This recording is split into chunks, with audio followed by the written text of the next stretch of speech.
100 सुनार की और एक लोहार की। बिल्कुल इसी लाइन के साथ ये पॉलिटिकल साइंस की जो क्लास है, आज धमाकेदार धुआंधार क्वेश्चंस हम आपके लिए लेकर के आए हैं, है ना। ऐसे क्वेश्चंस रहेंगे जो सीधे सीधे आपके एग्जाम में आपसे पूछे जाएंगे। BS second year third semester के अगर आप स्टूडेंट हैं, पॉलिटिकल प्रोसेस इन इंडिया अगर आपका एक कोर्स टाइटल है थर्ड सेमेस्टर में, है ना, तो सीधे सीधे एग्जाम में जो इंपॉर्टेंट क्वेश्चंस आएंगे आपके, वो हम इस वीडियो में डिस्कस करेंगे। यहाँ से एक भी क्वेश्चन बाहर आपके एग्जाम से नहीं जाएगा और सारी चीज़ों को बहुत अच्छे से समझने व परखने के बावजूद ये जो क्लास है हमने प्रॉपर डिज़ाइन करी है। इंपॉर्टेंट प्रश्नों का बाप अगर इस हम वीडियो को कह दें तो बिल्कुल अतिशयोक्ति भी नहीं होगी। सारी चीज़ों को बहुत अच्छे से, है ना, यूनिट वाइज हमने आपको बताया है कि ये यूनिट में से कितने क्वेश्चन आपको पढ़ने हैं। बिल्कुल ज़्यादा भंडारा है, भंडारा नहीं है, ऐसा ना समझ लेना दोस्तों कि बहुत सारे क्वेश्चन हमने आपके लिए रख दिए हैं एक यूनिट में से 10-12। बिल्कुल नहीं भैया, एक यूनिट में केवल 1, 2, 3 क्वेश्चन ही रहेंगे, 3 से ज़्यादा क्वेश्चन हम नहीं रखेंगे, है ना। और जो 3 क्वेश्चन होंगे, आप अगर हम आपको सब कुछ बताएंगे कि आपको पढ़ना कैसे है ना, आप डेली प्लान कैसे बनाएंगे, क्या रूटीन रहेगा, आप अगर इस तरह से पढ़ेंगे तो सारी चीज़ें कंप्लीट हो जाएंगी। और दोस्तों बिल्कुल परेशान कोई बच्चा नहीं होगा कि ये जो क्लास है केवल हम पॉलिटिकल साइंस पर ही फुल स्टॉप लगा देंगे, बिल्कुल नहीं होगा ऐसा। तो सारी चीज़ें यूनिट वाइज रहेंगी, है ना, और यूनिट वाइज हम प्रश्नों को समझेंगे बहुत अच्छे से, बारीकी से। अगर आप ये क्वेश्चंस कंप्लीट कर लेते हैं आपके एग्जाम से पहले, तो यकीन मानिए आप ये नहीं कहेंगे कि मतलब हम फेल हो गए, फेल तो कोई होगा ही नहीं, और आपकी परसेंटेज में 4 चांद लग जाएंगे। मैं इतना कहूँगा कि अगर आपका एग्ज़ाम 100 नंबर का होगा तो मैं गारंटी के साथ कह सकता हूँ कि आप 95 यहीं से करके आएंगे। जी हाँ बिल्कुल, और इसी विश्वास के साथ जो है आप हमारे परिवार YouTube channel BSc MBA Shivam study platform से जुड़े हुए हैं, है ना, और आप सब हमारा परिवार हैं और आपके लिए कुछ ना कुछ अच्छा करने की मैं कोशिश करता रहता हूं, और दोस्तों हमेशा करता भी रहूंगा। तो चलिए स्टार्ट करते हैं। नंबर 1, यूनिट 1 से जो क्वेश्चन हमने लिए हैं आपके लिए, तो देखो प्रश्न नंबर 1 आपके सामने रहेगा। स्वतंत्रता के बाद से भारत में राजनीतिक व्यवस्था में क्या बदलाव हुए, है ना। प्रकाश डालिए, आपको इस पर प्रकाश डालना है कि स्वतंत्रता के बाद से भारत में राजनीतिक व्यवस्था में बदलाव क्या हुए हैं, है ना, और किस तरह से जो है वो राजनीति बदल गई है, पहले कैसी थी, किस तरह से राजनीति होती थी, है ना, अब क्या चेंजेस हुए हैं।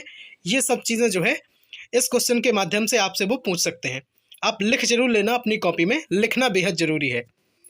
देखो प्रश्न नंबर 2 की हम अगर बात करें तो लोकतंत्र क्या है ना, आपसे पूछ सकते हैं कि व्हाट इज डेमोक्रेसी, लोकतंत्र है क्या, और लोकतांत्रिक देश से आपका क्या अभिप्राय है, समझाइए, आपको समझाना है। दूसरा क्वेश्चन ऐसा बन सकता है। चलिए बात करते हैं प्रश्न नंबर 3 की। लोकतंत्र के आयाम सामाजिक, आर्थिक व राजनीतिक पहलुओं से आपका क्या आशय है ना। लोकतंत्र में सामाजिक या फिर आर्थिक, राजनीतिक ये जो पहलू हैं वो किस तरह अपना रोल प्ले करते हैं, क्या कारक हैं, ये सब जो है आपसे पूछ सकते हैं। तो प्रश्न नंबर 1, 2, 3 तक जो है यूनिट 1 से हमने लिया था, और बस इन्हीं तीनों में आपकी एक यूनिट पूरी कवर हो जाएगी, ठीक है। और अगर हम बात करें यूनिट 2 से, देखो अगर आपको लग रहा है कि सर सिलेबस नहीं बताया आपने, तो हम इसके सिलेबस की जो PDF है वो हम अपने टेलीग्राम चैनल पर शेयर कर देंगे, है ना, वहाँ से आप देख लें। सब लोग टेलीग्राम चैनल से ज़रूर जुड़ जाएं, और लिंक जो है टेलीग्राम चैनल की वो डिस्क्रिप्शन बॉक्स में आपको मिल जाएगी, ठीक है। आप सीधे वहाँ पे क्लिक करेंगे तो आप सीधा टेलीग्राम चैनल पर पहुँच जाएंगे, तो वहाँ पे जो है हम PDF वगैरह आपको देते रहते हैं, है ना। चलो अब बात करेंगे यूनिट 2 से जो क्वेश्चन हम यहाँ पे लेते हैं। तो यहाँ से रहेंगे, निम्नलिखित पर संक्षिप्त या फिर विस्तृत में टिप्पणी लिखी है। देखो क्वेश्चन इस तरह से आ सकता है कि आपसे अगर 2-3 नंबर में आ गया तो आपसे पूछ लेगा कि संक्षिप्त में लिख लो, है ना। अगर वही क्वेश्चन 10 नंबर के आसपास आ गया, 15 नंबर के आसपास आ गया, तो आपसे पूछ सकते हैं कि वो विस्तृत आपसे टिप्पणी लिखवा सकते हैं, ठीक है। चलिए देखो अब टिप्पणी किस पे लिखवाएंगे वो समझ लो। नंबर 1, अर्धसंघ संवाद क्या है। नंबर 2, गठबंधन से आपका क्या तात्पर्य है।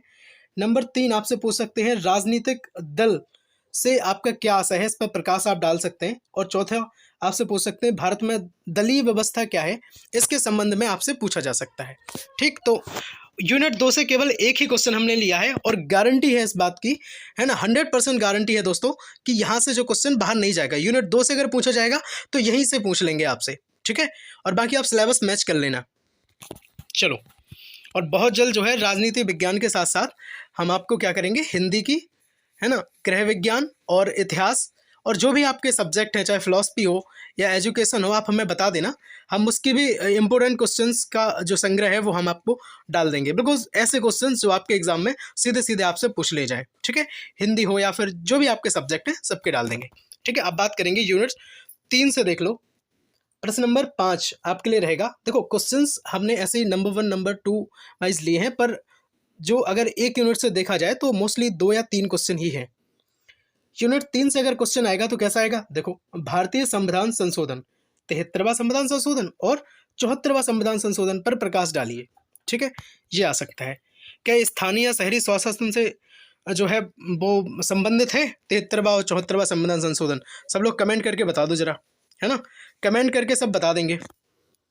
प्रश्न नंबर 6 इसी में यूनिट में से पूछ सकते हैं, तीसरी में से, कि शहरी और स्थानीय स्वशासन पर प्रकाश डालिए, ये क्या है?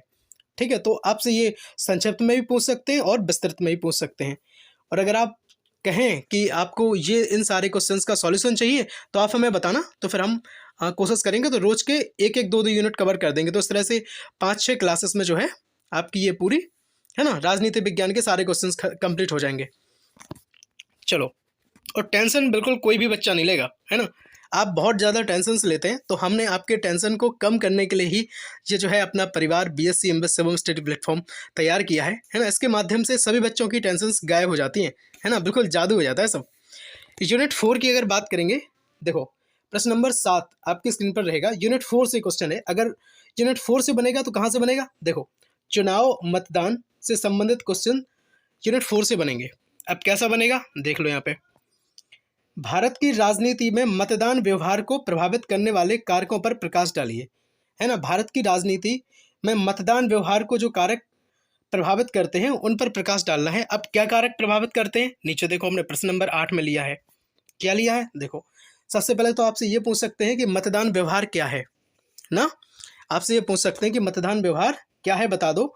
और आपसे ऐसा भी पूछ सकते हैं कि मतदान व्यवहार के निर्धारक कारक जो हैं, अब क्या क्या कारक हैं? तो देखो भाई, कहना जाति, वर्ग, लिंग व जनजाति पर चर्चा कीजिए, इस पर प्रकाश डालिए या इन पर टिप्पणी लिखिए या इनको हमें बहुत अच्छे से समझाइए, है ना। ये डिपेंड करता है कि कितने मार्क्स में आपका क्वेश्चन जो है आपके एग्जाम में आपसे पूछा जाता है। ठीक है, सब्सक्राइब जरूर कर लें अगर अभी तक नहीं जुड़े हैं चैनल से, तो है ना, सब्सक्राइब जरूर कर लें, हमसे जुड़ जाएं।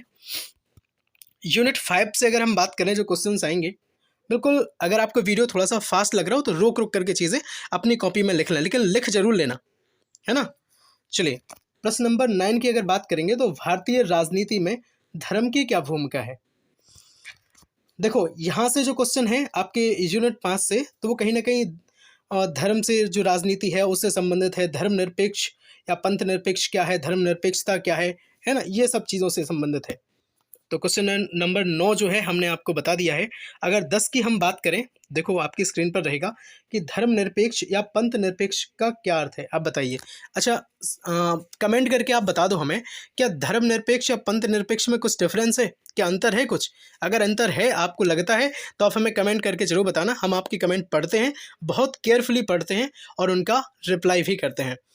ठीक है, भारत में धर्मनिरपेक्षता की आवश्यकता क्यों है, आप इसका भी हमें आंसर, है ना। अब बाकी देखो, ये जो क्वेश्चंस हैं आपके लिए बेहद इंपॉर्टेंट है। आप इन सब क्वेश्चंस को या तो एक काम किया कीजिए, पहले हम बाद में बताएंगे, पहले अपने क्वेश्चन कंप्लीट कर लो। ठीक है, चलो, प्रश्न नंबर 11 आपके सामने रहेगा। भारत में धर्म और राजनीति पर विचार प्रस्तुत करें। भारत में धर्म और राजनीति, है ना, दोनों एक साथ कैसे लोग लेकर के चलते हैं, या किस तरह से जो पॉलिटिक्स होती है वो धर्म पे होती है, धर्म के साथ होती है, धर्म के विरुद्ध होती है। तो ये सारी चीज़ें जो है वो आपके इस क्वेश्चन के माध्यम से जब आप इसका आंसर पढ़ेंगे तो आपको पता चल जाएगा। साथ ही ये जो क्वेश्चन है बेहद इंपॉर्टेंट है आपके एग्जाम पॉइंट ऑफ व्यू से, तो शेयर जरूर कर दें दोस्तों को, शेयर करना बेहद जरूरी है। चलिए, प्रश्न नंबर 12 की बात करेंगे। यूनिट 6 से क्वेश्चन रहेंगे। सकारात्मक कार्यवाही किस प्रकार एक समतामूलक समाज को प्रोत्साहित करता है ना। सकारात्मक कार्यवाही से जो है वो क्वेश्चन है, और इस तरह से क्वेश्चन पूछ सकते हैं। सेकंड, आपसे प्रश्न नंबर 13 के माध्यम से हमने लिया है कि ऐसे भी क्वेश्चन आपके एग्जाम में इस यूनिट से पूछा जा सकता है कि सकारात्मक कार्रवाई क्या है ना। महिलाओं, जाति और वर्ग के संबंध में सकारात्मक कार्रवाई नीतियों को समझाइए। इस प्रकार से भी ये क्वेश्चन आपसे पूछा जा सकता है। अब बात करेंगे प्रश्न नंबर 14 की। देखो, सकारात्मक भेदभाव की अवधारणा पर चर्चा कीजिए। तो ये 3-4 टाइप से जो हमने क्वेश्चन आपको बताया है, ये 6वीं यूनिट से आपसे इस तरह से पूछ सकते हैं। ठीक है, चलो अब बात करेंगे यूनिट 7 से कैसे कैसे प्रश्न आपके एग्जाम में आपसे पूछे जा सकते हैं। तो देख लो, प्रश्न नंबर 15 आपके सामने रहेगा। राष्ट्र निर्माण की चुनौतियों पर प्रकाश डालिए, आपसे पूछ सकते हैं। बिल्कुल वेरी वेरी इंपॉर्टेंट क्वेश्चन है ना। देखो, बनेंगे तो यहीं से सारे क्वेश्चंस, सभी इंपॉर्टेंट है, पर हम आपको जो खासकर बता दें तो वो तो बिल्कुल ऐसा समझ लेना कि आना ही एग्जाम में। ठीक है, राष्ट्र निर्माण की जो चुनौतियां हैं वो क्या हैं, उन पर प्रकाश आपको डालना है। और नेक्स्ट अगर बात करेंगे प्रश्न नंबर 16, तो आपके सामने रहेगा कि राष्ट्र निर्माण की जो चुनौतियां हैं, अब देखो क्या क्या चुनौतियां हैं, इस तरह से भी आपसे पूछ सकते हैं। जातिवाद, क्षेत्रवाद, भाषावाद, भ्रष्टाचार, सांप्रदायिकता, आतंकवाद या फिर बेरोजगारी, है ना। इस तरह से जो क्वेश्चन हैं आपके एग्जाम में आपसे पूछे जा सकते हैं। आप सब जो है हमारा परिवार हैं और परिवार के सभी सदस्यों को साथ लेकर के चला जाता है दोस्तों। ठीक है, चलिए अब बात करेंगे यूनिट 8 से आपसे कैसे क्वेश्चन आपके एग्जाम में पूछे जा सकते हैं। तो देख लो, चलो अब यूनिट 8 से जो क्वेश्चन बनेंगे वो बनेंगे पॉलिटिक्स ऑफ डिफेक्शन, और दूसरा रहेगा पॉलिटिक्स ऑफ प्रेसिडेंट रूल, मतलब दल बदल की जो राजनीति है वो, और राष्ट्रपति शासन की राजनीति है वो, यहाँ से क्वेश्चन बनेंगे। अब देखो क्वेश्चन कैसे पूछेंगे आपसे वो देख लीजिए। दल बदल की राजनीति से आप क्या समझते हैं? देखो, ऐसा पूछा जा सकता है। एक पूछा जा सकता है कि दल बदल विरोधी कानून कब पारित किया गया, इस तरह से भी आपसे एग्जाम में पूछा जा सकता है। तो आप स्क्रीनशॉट वगैरह ले सकते हैं, या फिर अगर आप लिखना चाहें तो मुझे लगता है बहुत अच्छा रहेगा, आप लिख जरूर लें। और आप जैसे क्वेश्चन को लिख लेते हैं तो आपके सामने सब आ जाता है ना, कि आप एक यूनिट में से आपने पता चल गया कि 3 क्वेश्चन हमने बताए आपको, तो आप उन 3 क्वेश्चन को आप गूगल से पढ़िए या फिर आपको किसी बुक से पढ़ें, आप जहाँ से भी पढ़ें आप कंप्लीट जरूर कर लें।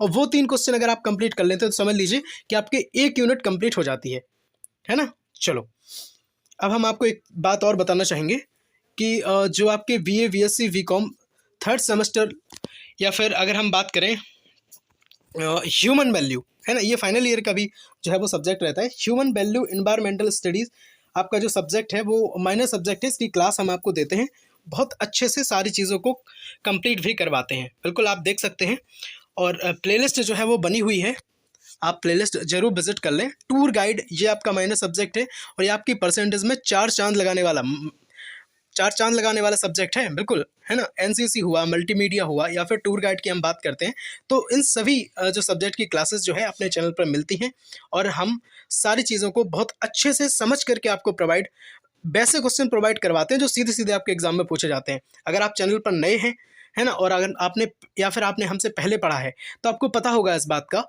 कि हमने आपको कैसे क्वेश्चन सॉल्व करवाए थे। कब? जब आप सेकंड सेमेस्टर में थे। माइनर सब्जेक्ट की हम बात कर रहे हैं, जब आप फर्स्ट सेमेस्टर में थे तो सीधे सीधे क्वेश्चन आपके एग्जाम में आपसे पूछ लिए गए होंगे, है ना। चलिए, और डिजिटल मार्केटिंग ये BA second year 3rd semester के लिए रहेगा, है ना। तो डिजिटल मार्केटिंग जो है इसके भी बहुत अच्छे अच्छे क्वेश्चन हमने आपके लिए डाले हैं, है ना। प्लेलिस्ट विजिट कर लें, बाकी लिंक सारे क्वेश्चंस की डिस्क्रिप्शन में मिल जाएगी। ये सभी वीडियोस की लिंक डिस्क्रिप्शन में हम आपके साथ शेयर करेंगे, बिल्कुल। और टेलीग्राम चैनल से ज़रूर जुड़ जाना। मल्टीमीडिया की अगर बात करें, है ना, तो ये इसकी भी जो क्लासेस हैं सारी अपने चैनल पर उपलब्ध हैं। टूर गाइड की भी हैं, और बाकी सिलेबस भी हमने आपको टूर गाइड, मल्टीमीडिया सबका, है ना, बताया है बहुत अच्छे से। बाकी अगर आपको अभी तक नहीं पता है कि आपके माइनर सब्जेक्ट कौन कौन से हैं, है ना, तो आप बिल्कुल ज़रूर देख लें। इस वीडियो को हमने बहुत अच्छे से बनाया था, और सब हमने सारी बातों को बहुत अच्छे से उम्दा तरीके से डिस्कस भी किया था, और आपको बताया था कि माइनर सब्जेक्ट आपका पहला माइनर कौन है, दूसरा माइनर या फिर तीसरा माइनर आपका कौन रहेगा। चाहे फिर आप BA BSc VCom second year 3rd semester में किसी भी कोर्स के स्टूडेंट हो, BA BSc या फिर VCom के, ठीक है। और रिजल्ट आपका आ चुका है। रिजल्ट आप हमें बता सकते हैं कि आपका कैसा रहा, है ना। मैं बहुत अच्छा लगेगा। और इस बार क्या कुछ नया करेगा BSc MBA शिवम? जी हाँ, बिल्कुल। हमने ये वीडियो जब डाली थी तो आपसे कहा था बिल्कुल इस बार बहुत अच्छी चीज़ें करेंगे, है ना, और आपके एग्ज़ाम से पहले आपको मैराथन भी उपलब्ध करवाएंगे, बिल्कुल। और चलिए फिर मिलते हैं इसी के साथ नेक्स्ट वीडियो में। लाइक जरूर कर दें वीडियो को, अगर अच्छा लगा हो, हेल्पफुल लगा हो तो, और दोस्तों में शेयर करना, और अपनी यूनिवर्सिटी का, अपने कॉलेज का नाम जरूर हमें लिख दें कमेंट में, है ना, सब्सक्राइब कर लें।